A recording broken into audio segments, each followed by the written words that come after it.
You mean she played tricks on people, Mr. Finney? Nancy asked. Mr. Finney nodded. Lucy played practical jokes on everyone, even the teachers, Mr. Finney replied. She once dropped a goldfish in Principal's water bottle.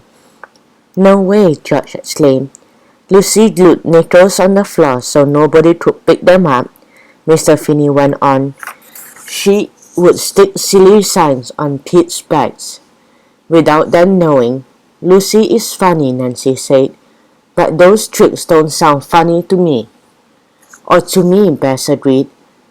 Were Lucy's friends practical jokers too? Mr. Finney looked sad as he shook his head.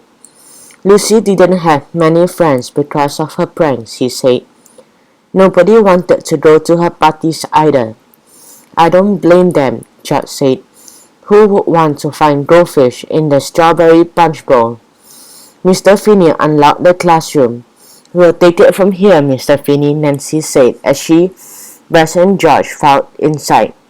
Thanks for your help. And a dish on Lucy, George added. The girls went straight to the cage in the back of the classroom.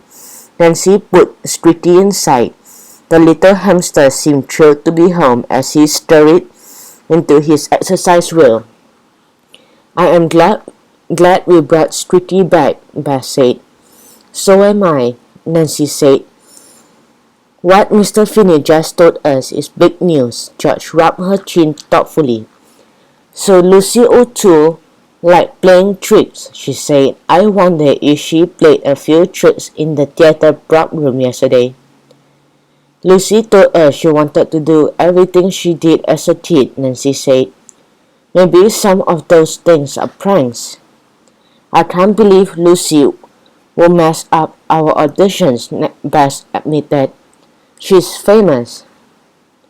Famous for causing trouble, George said. Nancy sat down at the nearest desk. She opened her clue book. Across Antonio's name off her suspect list and added Lucy's.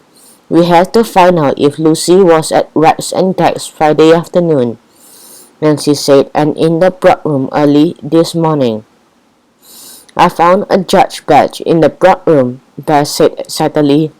Maybe it was Lucy. Nancy turned to the hamster cage. Thanks, Squeaky, she said with a smile. Why are you thanking him? George asked. My dad always says that one clue can lead to another, Nancy explained. Squeaky led us to Mr. Finney, who led us to Lucy O'Toole. Nancy, Bess, and George walked from their school to Rex and Dex. Just a few blocks away, the store's windows was filled with Halloween masks, costumes, and party supplies. The girls filed into the store. They were greeted by a teenage boy dressed up like Robin Hood. He was handing out cardboard glasses to everyone who entered. What are these? George asked. Complimentary ghost goggles, the boy said, giving a pair to Nancy, Bess, and George. In case you're on the lookout for ghosts. Right now we are on the lookout for the owner of the store, Nancy said. That will be Hank, the boy said. He pointed to a man wearing a giant fake cheese wedge on his head. The man carried a stack of packaged costumes as he rushed about. Nancy, Bess, and George pushed through the crowd of Halloween shoppers to Hank. Excuse me, Hank, Nancy called. Sorry, girls, Hank called over his shoulder. If you want a costume, take a number and wait your turn. We already have costumes for Halloween, Bess said with a grin. We're going as 3 witch sisters. Yeah, George said. We just want to know if you still have to get a ticket with a number on it, Hank said. He held up a package and called out, Okay, who wanted the zombie superhero? Not zombie superhero, a boy said. Zombie ninja. A girl stepped up to Hank.